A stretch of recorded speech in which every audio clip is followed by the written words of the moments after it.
IL-T20-র দ্বিতীয় কোয়ালিফায়ার ম্যাচে Abu Dhabi night রাইডার্সকে 7 উইকেটের বড় ব্যবধানে হারিয়ে টুর্নামেন্টের ফাইনালে উঠল সাকিব আল হাসানের দল এমআই এমিরেটস। ফাইনাল ম্যাচে ব্যাটে বলে জ্বলে উঠলেন সাকিব, আর যার ফলে ম্যান অব দ্য ম্যাচও নির্বাচিত হলেন তিনি। ম্যাচে প্রথমে টসে হেরে ব্যাট করতে নেমে চাপে পড়ে আবুধাবি নাইট রাইডার্স। এমআই এমিরেটসের বোলারদের তোপের মুখে পড়ে নির্ধারিত 20 ওভারে 8 উইকেট হারিয়ে মাত্র 120 রান করতে সক্ষম হয় আবুধাবি নাইট রাইডার্স। দলের হয়ে সর্বোচ্চ অপরাজিত 50 রান করেন আলিশান সারফু। এছাড়া অ্যালেক্স হেলস 29 রান ও ব্যান্টন ম্যাকমুল্লেন 13 রান করেন। এমআই এমিরেটসের বোলারদের মধ্যে এম গাজানফার 3 উইকেট ও 2টি 20 উইকেট পান ফারুকি ও মোহাম্মদ রহিদ খান। বোলিংয়ে 4 ওভারে 20 রান দিয়ে কোনো উইকেট পাননি সাকিব আল হাসান।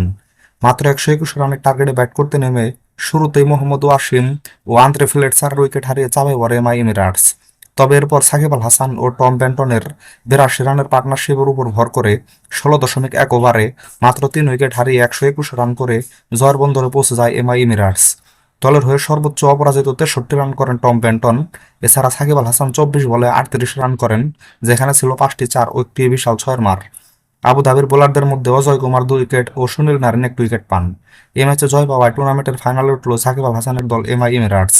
টুর্নামেন্টের ফাইনাল ম্যাচে আগামী 4 জানুয়ারি রাত 8:30টায় ডেজার্ট ভাইপার্সের বিপক্ষে মাঠে নামবে সাকিবের এমআই এমিরেটস। তো বন্ধুরা, ভিডিওটা ভালো লাগলে একটা লাইক দিন, সাথে ক্রিকেট ও ফুটবলের নতুন নতুন আপডেট পেতে এখন আমার চ্যানেলটাকে সাবস্ক্রাইব করে দিন। সকলকেই ধন্যবাদ।